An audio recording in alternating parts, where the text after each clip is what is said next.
So breaking news right now, the White House now saying it was not given advance notice on the FBI Director James Comey's decision to close the email matter for now.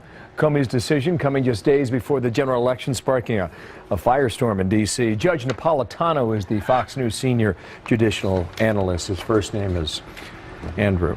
Good day to you. Hi, Bill. I guess it would be more of a surprise if Obama or the White House issued a comment on this now. I would think so. I would think so. It would be highly unusual, almost unheard of, for the FBI director to run something past the president before he makes a statement, whether the statement was appropriate or ill-advised or not. Okay, you say this is a highly political FBI. I do, Bill, and it's very disappointing for those of us who've spent, the bulk of a career in this area of the law, the intersection of the judiciary and law enforcement.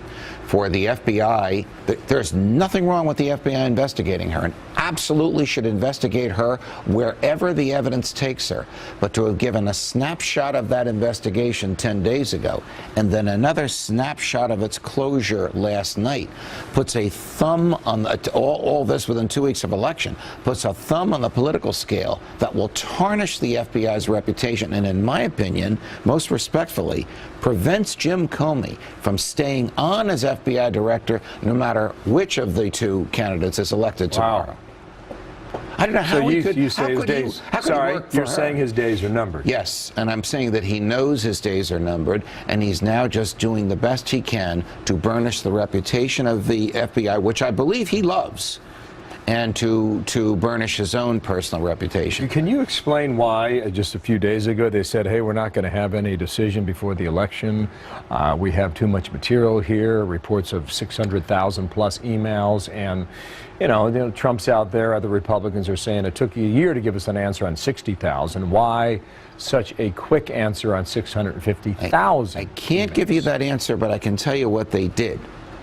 They devised software that would allow 650,000 emails to be examined digitally for certain keywords, phrases, and references, which would draw out the ones they needed to read fully. They did that 24/7 for 8 days and concluded yesterday afternoon. They started this Sunday afternoon, a week ago yesterday, when the search warrant was signed.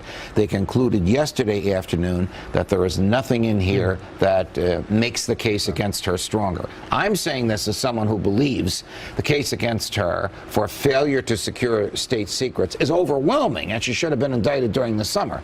They're saying whatever we found on Anthony Weiner's laptop, we had either already seen it or it was not significant from a point of view of criminal prosecution. I don't know if it's Trump or Clinton tomorrow, but it appears it's Republicans in the House that will have the majority. And Jason Chaffetz was given this letter yesterday by Comey and went on with Megyn last night and said the following about this. I was actually more surprised 10 days ago to announce that they were looking at new information, but I still have a lot of questions. Is that new information, is it classified?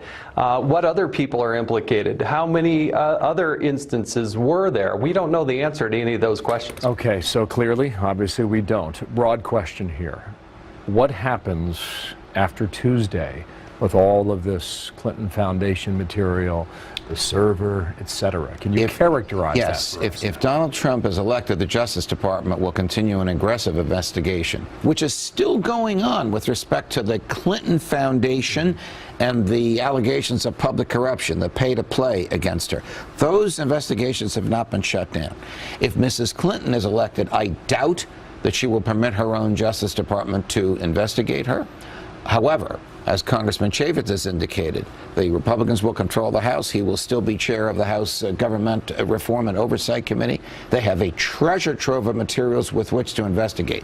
They can't prosecute, but they can shame the Justice Department into using evidence that they dig up. That would mean that they're under a Clinton presidency. Yes. That the House would continue with its hearings. This means on and on and on. Mrs. Clinton would begin as president, as wounded as Richard Nixon did as he began his second term in January of '73, which only lasted a year and a half. As wounded.